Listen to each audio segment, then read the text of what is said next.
Now to the partial government shutdown. Day 6, and the clock is ticking toward another deadline. Congress must raise the debt ceiling in less than 2 weeks, or for the first time in our history, the country goes into default.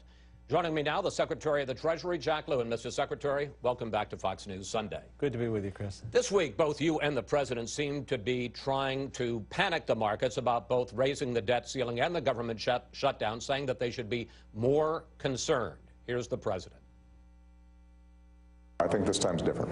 I think they should be concerned. When you have a situation in which a faction is willing, potentially, to default on U.S. government obligations, then we are in trouble. But so far, the markets are shrugging it off. The Dow Jones dropped just 1.2% this week. NASDAQ was actually up more than half a point. Aren't your efforts failing to try to use the markets to put pressure on Republicans to cave?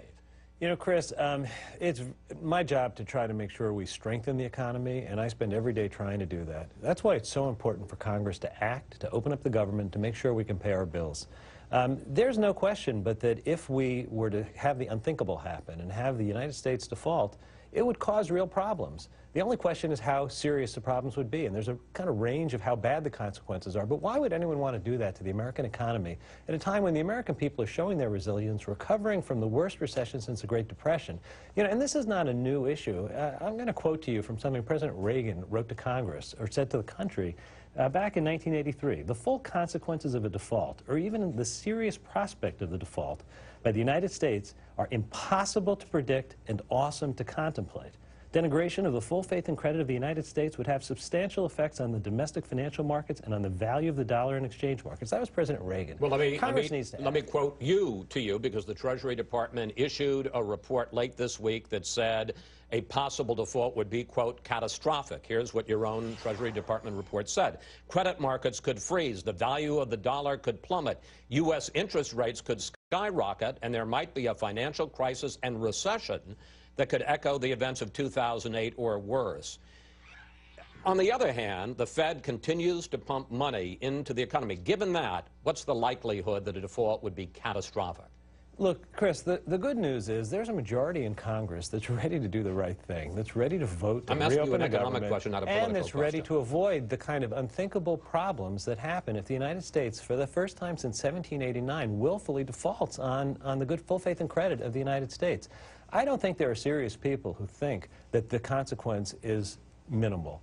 I mean, people say you can pay some bills and not other bills, but let me ask you a question, Chris. If you pay one bill, so let's just say you pay interest and principal on the debt. I'm not saying that you can. What happens if you don't pay millions of people on Social Security? What happens if you don't pay hospitals and healthcare providers across the country? The consequences are immediate and they're very bad. Congress needs to act. I asked you an economic question. Would it be catastrophic? Chris, I am telling you that I know the direction. I know the direction is bad. There are a range of how bad. It is not responsible, it is irresponsible, and it is reckless to take that chance, which is why Congress needs to act. All right, you know, it's only Congress that can act to raise the debt limit. It's Congress's authority and responsibility. All right, you say the consequences would be bad, it would be irresponsible not to act. Despite these stakes, the President refuses to negotiate, saying what Republicans are demanding has never happened before. Take a look. You have never seen in the history of the United States the debt ceiling or the threat of not raising the debt ceiling being used to extort a president or a governing party and trying to force issues that have nothing to do with the budget and have nothing to do with the debt. But, Mr. Secretary, that is just not true. Congress has voted to raise the debt ceiling 53 times since 1978, more than half. 27 times it's been linked to something else. And among those items it's been linked to campaign finance reform, school prayer, and busing, and a nuclear freeze. What's unprecedented is not Congress tying strings. What's unprecedented is the President refusing to negotiate. You know, Chris, let me be clear. The President has always been looking for a way to negotiate, find that reasonable middle ground with a bipartisan group of members and senators to do the right thing for the American people. He was, he is. He put out a budget that actually took an enormous step to do that. So the president is open to negotiation. The question about the debt limit is different, and frankly, I think your history is wrong. If you look at the cases where the debt limit was involved, there were many other things attached to the debt limit, but the question of threatening to cause a default of the United States, not until 2011 did it become a positive agenda. Mr. Secretary, your history, with all due respect, your history is wrong. In 1973, Democrats in the Senate, including Ted Kennedy and Walter Mondale, wanted to attach campaign finance reform under Richard Nixon during Watergate to raising the debt limit. It ended up being a filibuster. Republicans had to filibuster to defeat it and take it out. This has happened over and over again, and presidents have negotiated. And this president, what's unprecedented is, he's refusing to negotiate. You know, Chris, I lived through the budget debates of the 1980s, the 1990s, the early 2000s. I know that there were many occasions when the debt limit was tacked on to other things. I actually remember when the debt limit was used as a deadline, an action-forcing event. It was different in 2011. In 2011, you had 50 to 100 members of the House who said if we don't get our way, we would rather see the default of the United States, and that was different. It was different. And I think what the president is saying is Congress has to do its job. It has to open the government. It has to make it so we can pay our bills. But you're moving and the then goal we line. need to John sit Boehner down says and he we need to doesn't want to negotiate. default, sir. So why not sit down with them and Yeah. talk? You're the one who's saying that they're ready to take the economy down. They say they don't want to take the economy down. You agree. In 1997, you were deputy director of OMB when the debt limit was tied to measures to balance the budget. If it was good enough for Bill Clinton to sit down and negotiate with the House Speaker, why isn't it good enough for Barack Obama? Chris, in 1997, I sat through every meeting in the balanced budget negotiations. No one once raised the issue of threatening default. Neither is John Boehner. Now, John Boehner, I know John Boehner. We have a good relationship. I've talked to John Boehner. I know he doesn't want to default. He also didn't want to shut the government down. And here we are with a government shutdown. There's a majority in Congress that would vote to do the right thing. A majority needs to be given the chance to work its will. All right. Let me just look. First of all, John Boehner is not threatening to default. He's saying he doesn't want to default. Republicans are talking right now about a down payment on the debt. They're willing to ease the sequester automatic spending cuts in return for long-term spending cuts through entitlement reform. Will the president negotiate on that as part of a deal to deal with the debt limit and the shutdown? Chris, we need to separate the issues. Why? Congress Why? needs It to hasn't open been the separated government. for Congress needs years. to open the government. We're now going into the second week of a government shutdown. It's causing real damage to the American people. Every day, people who thought it was okay to shut the government down, every day they're discovering why it's a problem.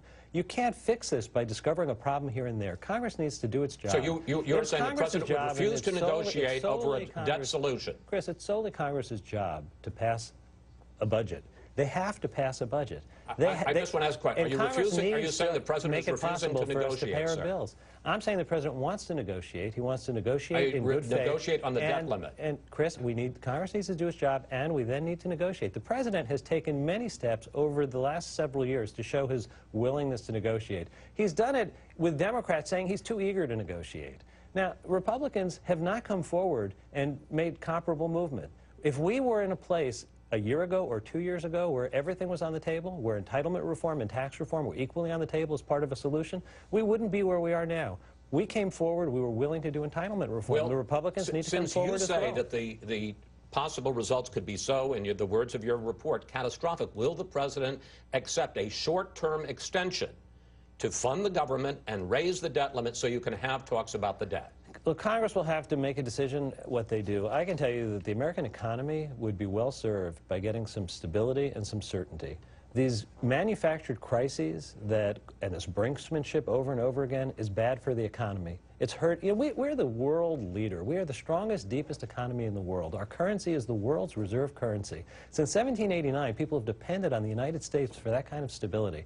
Congress should act now. I think they should act to take this burden off of the economy. It's a self-inflicted wound, but we'll have to see what Congress does. I just want to say, I take away from this conversation that even though Republicans are willing to talk about a debt deal or a short-term extension, it's the president who is digging his feet into the ground and saying no negotiations. Chris, that is not what I said. What I said is Congress. What are you saying? It sounds like you want unconditional surrender and nothing else, sir. Congress needs to do its job. You know, we've just spent the last several months with Congress creating this ridiculous choice where either you repeal the Affordable Care Act or you shut down the government or default on the United States. That is not the way we should do business. They need to do their job. They need to open the government. They need to fund our ability to pay our bills. These are old bills, Chris. These aren't new bills. I understand that, sir. And then we are open to negotiation. The president has been, is, and will always be open to reasonable discussion.